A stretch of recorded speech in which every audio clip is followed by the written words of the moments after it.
I don't know why it is that often the weather seems to match a man's moods, but this day in particular it had run a perfect parallel to mine.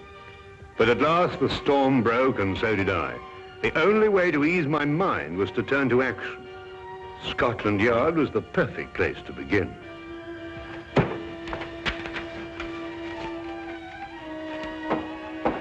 Inspector Lestrade, Wilkins, I must see him right away. I'm very sorry, Doctor. Inspector Lestrade's very busy. Will you tell him I'm here? I must see him. I'm very sorry, Doctor, but when Inspector Lestrade's in conference... Oh! You know, Dr. Watson. Ah, Dr. Watson, I'm very pleased to see you. Just having a cup of tea. Lestrade, something's happened to Holmes. He's disappeared. He's vanished. I haven't seen him for 2 days. Well, calm yourself, Dr. Watson. Calm yourself. Tell you he's disappeared. He may have been kidnapped, for all I know. Oh, kidnapped, eh? Or worse. Now, look here, Dr. Watson. Just because you haven't seen him for a couple of days doesn't necessarily mean to say that he's been No, kidnapped. quite. Well, if you want any proof, you can have it. There's no time. Dr. Come with me. It is positively infuriating to know that something is wrong and to find a man whom you can't convince. I don't mind saying that there are times when I find myself hard put to keep my patience with Inspector Lestrade. What more evidence do you need? What man going under his own volition would leave his razor behind? Oh, he probably has another one. No, he hasn't. Come on, I'll show you something else. Look, his violin out of its case. Well, what's that got to do with it? But he'd never leave his violin like that if he thought he'd be gone long. Treats it like a baby. And these concert tickets, we meant to have gone last night. Look here, Lestrade, I've been a friend of Holmes's too long not to realize the brutal truth behind all this. Well, the evidence certainly does seem to point us... Now look, we've got to track him down as he tracked down somebody else. Do you mean use his own methods of deduction? Exactly. Now, the odds are that he's disappeared on some case. So the best thing we can do is to go through his correspondence and see who might have employed him. Oh, look at this. Bills, advertisements, bills. It'd have to be at the end of everything, wouldn't it? Now, what have we here? Chap wants Holmes to investigate his neighbor. He says a lot of people go into the house and nobody ever comes out. What do you make of that? Well, Now, look, you see that's a left-handed writer, and by the feel of the paper, I'd say he was in pretty good circumstances. Yes, well... Well, attention to details. That's the secret of Holmes' success. You see, we already know something about the writer before we meet him. Yes, there's only one thing, though. Sherlock Holmes' disappearance had nothing to do with him. Oh, why? This letter's dated 2 years ago. What? Yes, so it is. Well, where else would he keep his correspondence? Oh, anywhere on the chandelier, if it wasn't too much effort to get up there. Well, let's have a look around. Oh, going through Holmes' things would take a month. No, we'd best get another approach. Well, have you any ideas? Wait.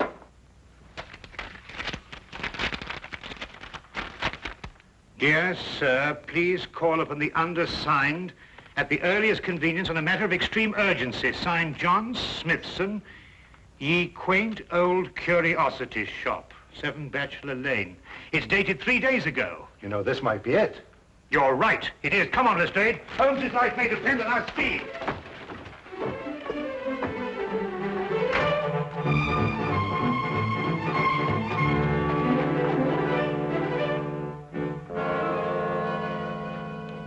Sinister-looking place. Well, it looks just like any other old curiosity shop to me. You think so? Then why was this Smithson so keen to get Holmes here, eh? Yes, interesting. What do you mean all this stuff in the window?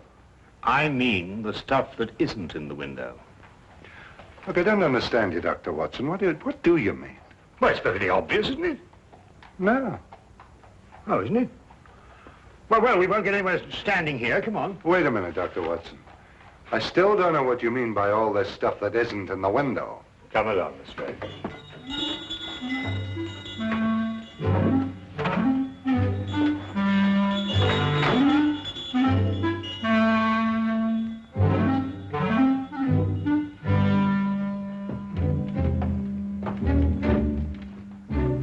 Good afternoon, gentlemen.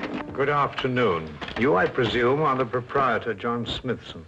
Yes, that is correct, sir. That is correct. Well, I'm Dr. Watson, and this is Inspector Lestrade. We've come to inquire about Sherlock Holmes. Sherlock Holmes?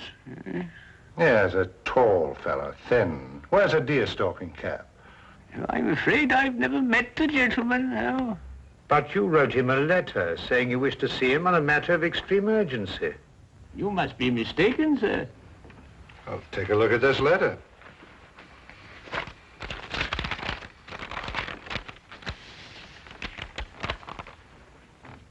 Is that your handwriting? Oh, it isn't anything like my handwriting. Here, I'll show you what my handwriting is like.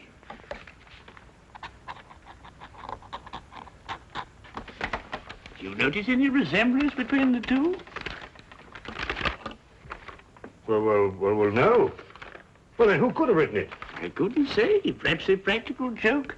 At any rate, all is well here, and I'm fortunately in no need of help. Oh. Well, do you mind if we browse around a bit? Do browse indeed, gentlemen. I like to think of my shop as an oasis of tranquility in life's busy thoroughfare.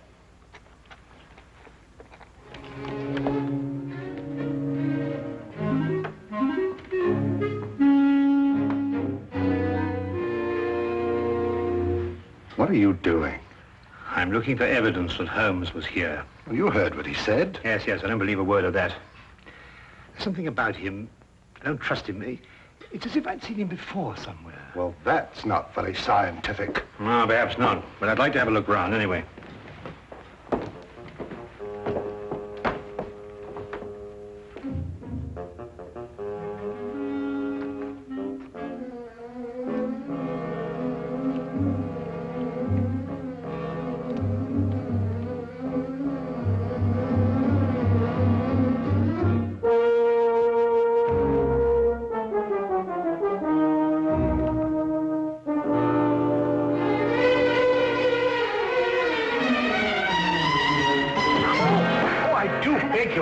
Quite all right. Oh, how clumsy of me. No, not at all. No, It was Mrs. all my fault. I wasn't looking where I was going. Of course. Thank please. you. Not at all. Excuse me.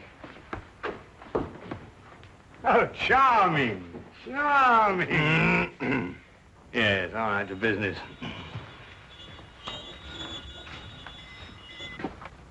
Ivanhoe. I must remind myself to read that again sometime. What's this? Proper deportment of young ladies in polite society. What a fabulous title. I'm afraid that book is not for sale. What do you mean, not for sale? I understand everything in this shop is for sale. Yes, everything except the books on that shelf, sir. And now the shop is closing.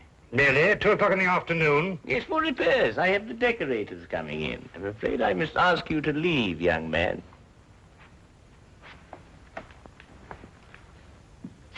Cunning old rascal. Do you see how he tried to get rid of us, Lestrade? Oh, perhaps he has got some repairs to be done. Ah, nonsense. I insist on buying that book. Been looking for it for years. The proper deportment of young ladies in polite society. Precisely. I've been meaning to read that since I was a lad. Very well, young man.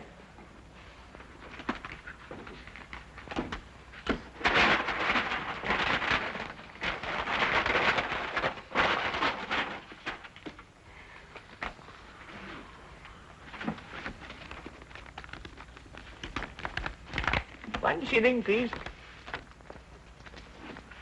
Thank you. Thank you. Go on, Lestrade.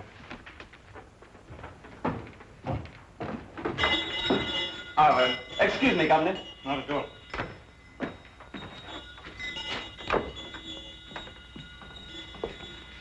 There's something about that Smithson I don't like. Look, this isn't the book I bought. It's much smaller.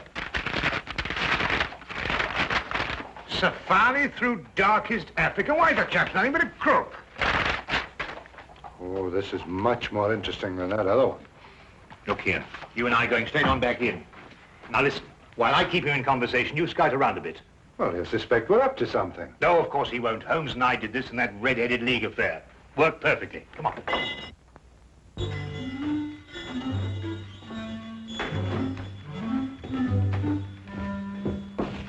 You've sold me the wrong book. My dear sir, Deliberately, if you ask me. Did I assure you, Safari through... This is the book I wanted. No, that's not for sale. That happens to be a first edition, of which there are only 3 copies in existence. Proper deportment of young ladies in polite society. Now, that's the book I bought, and that's the book I... Dr. Watson. Holmes's clothes. I found them in an old pilot's chest. Oh, good Lord.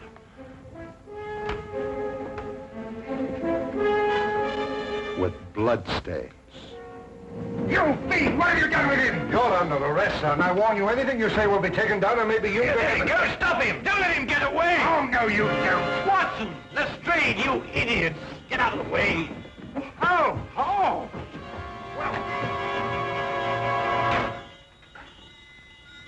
He's gone with the message. Who's gone with what message? An escaped convict with the message that woman left for him in the book. And it won't be easy to find him now that you two gentlemen have completely ruined my beautifully laid little trap. Naturally, I left my razor at home. I hardly needed it here, did I? The bloodstains, Holmes. Red ink, Lestrade. I've been helping old Smithson make up his ledgers. And this escaped convict, who is he? John Carson. I expect you've had a report on him. Carson? Why, he got a life sentence for killing a man with a cleaver. That's him. He was using this shop as a message center, planting and picking up messages here from that book that you were so intent on buying. Oh, yeah. Proper deportment for young ladies in polite society. Smithson recognized him when he first came in. It seems that Carson was once employed here, but the old gentleman was afraid to go to the police. Why? Because Carson threatened to kill him if he did, so he sent for me instead. Hence my little disguise. You were waiting to nab Carson when he came in here for a message. Exactly. Oh, and we ruined it all.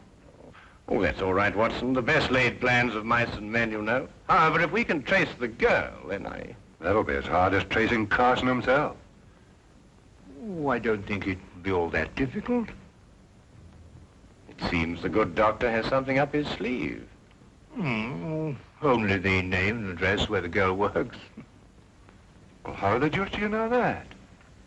Well, when I knocked her handbag out of her hand, I found a piece of paper, and on it was her hours of work and salary due to her. With the letterhead of the shop on the paper? Well done, Watson. Oh, it's nothing really. Pierre's Dress Shop, 17 Cottington Street. You know, I'd say that girl had the look of a mannequin about her. Don't you agree? Well, you know, Watson, I'm almost afraid not to.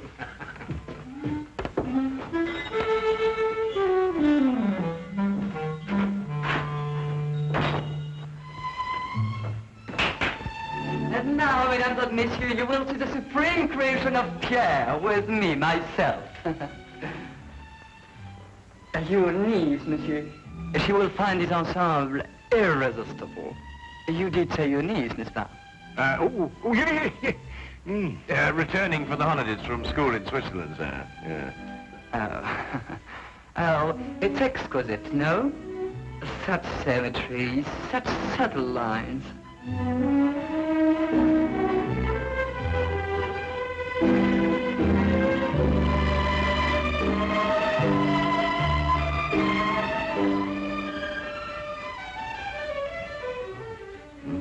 That's the girl we're looking for.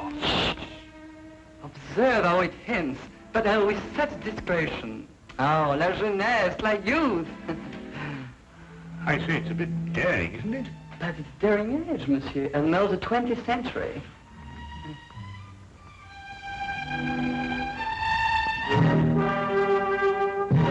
I wonder, sir, if I might have a word with the young lady in private. But... Officially, Monsieur, I'm Inspector Lestrade of Scotland Yard.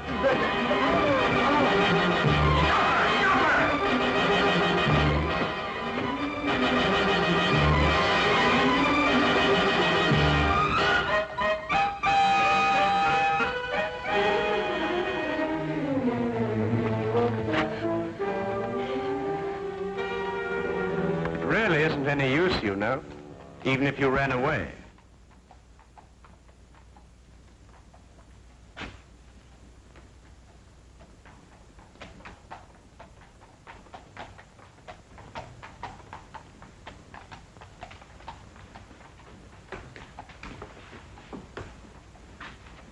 I do not understand. Never before has one of my girl acted so.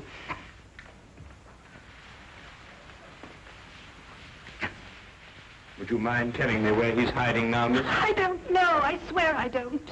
And yet you left a message for him. A gentleman friend gave me the message and told me to leave it in the book. Probably a pal of Carson's, if she's telling the truth. What was in the message? There was just a name and an address. I see. And what was the name? Jeremiah Westlake. I forget the address. Jeremiah Westlake. There was once a judge called Jeremiah Westlake. He retired several years ago. Yes, and I think we'll discover that Jeremiah Westlake was the judge who gave Carson his life sentence. And now Carson is looking for him. And now Carson is looking for him.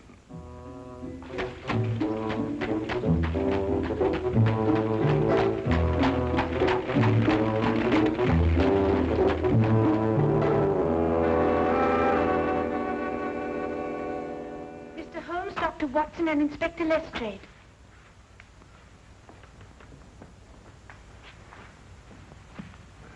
Who's she talking to? Well, what do you want?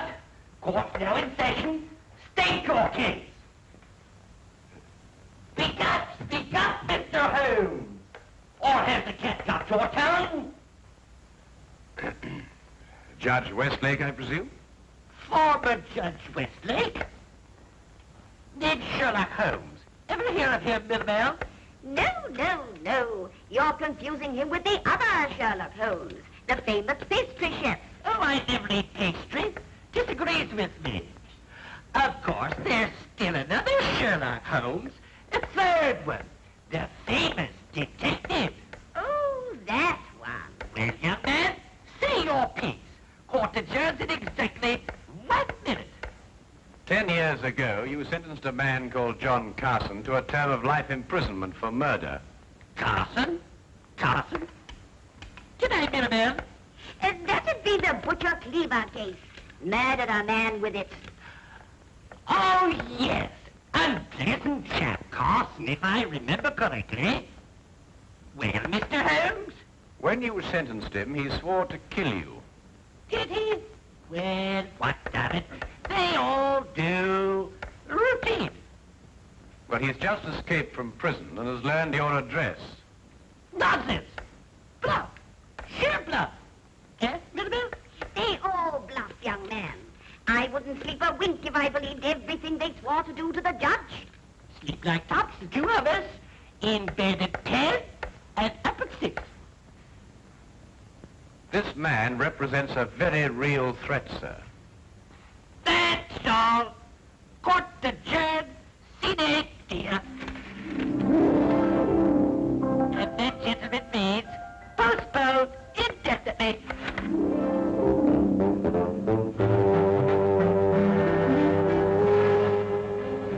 Do forgive us our little whimsy, gentlemen. How do you know? They're our children, really. We have no others, you see. It's a delightful hobby, Mrs. Westlake. About this man Carson, sir. With your permission, I'd like to place a guard in the house. Until we apprehend him, of course. Oh, dear me, no. Trembling heaven knows what all over the place.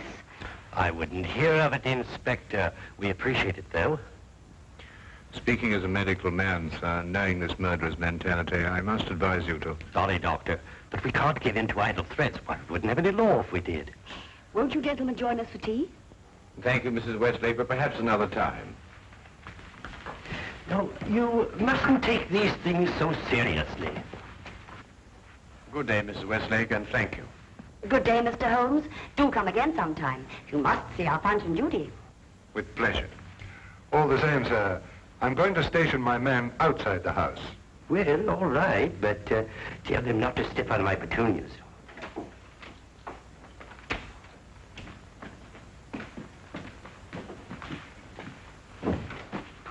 He says he's got a message for the judge, sir. I'm Westlake, my man. Here you are, Governor.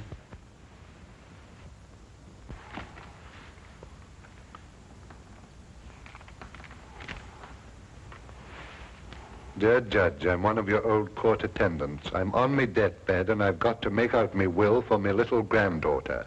Will you come and help me and oblige? John Casket, 67 Clifton Road. Ever have a court attendant called John Casket, sir? Well, it's hard to say. I've had so many court attendants. Who gave you this note? Bloke on the street, sir. But he said to tell the judge he was in bed dying. What do you look like? How about this eye, sir? Thin face, seedy looking, if you know what I mean. That's Carson, all right.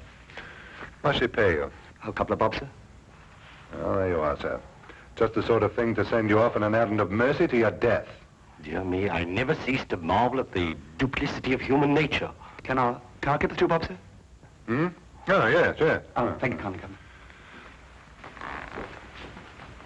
Well, Holmes, we've got him. 67 Clifton Road. Yes, Wilkins. Yes, sir. Get the men together. We're going to Clifton Road. Not so fast, Lestrade. This might be a ruse. Of course it's a ruse. Of another kind. To get you to abandon the police cordon round the house. Oh, I see what you mean. Oh, well, if that's his idea, he's in for a surprise. I'm going to keep the cordon here. Good idea, Lestrade. Now, don't you worry, sir. Why, not the least bit alarmed, sir. I'm going to have my tea.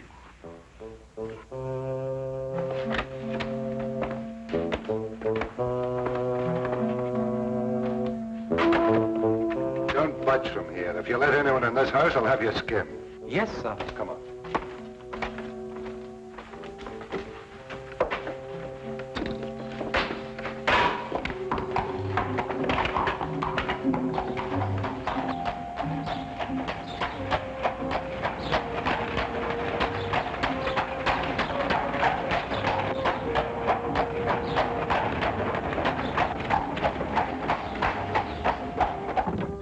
Oh, well, nab him either way. At Clifton Road or when he tries to break into the judge's house. Lestrade, who did that messenger describe? Carson, of course. And who else? You mean who else? Himself. He described himself, Lestrade. Cabby, turn around and go back to the house at once. As fast as you can. At last, I understood the cause for Holmes' concern. We had gone off and left the killer with the very man he'd sworn to kill. John Carson wasn't the kind of man to miss an opportunity like this. He was there, and we were not. There was nothing left for us to do but hope, and every passing second was against us.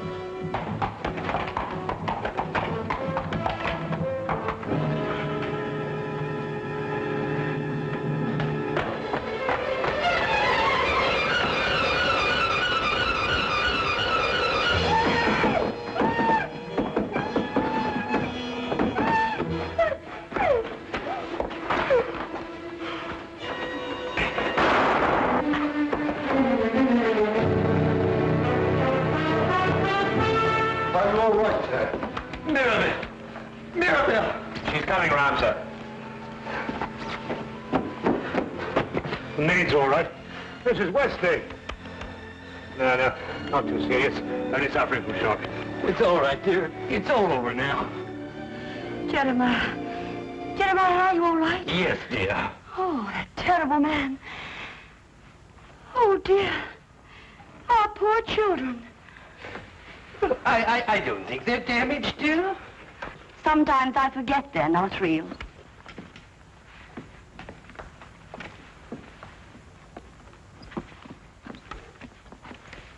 Of course we're real.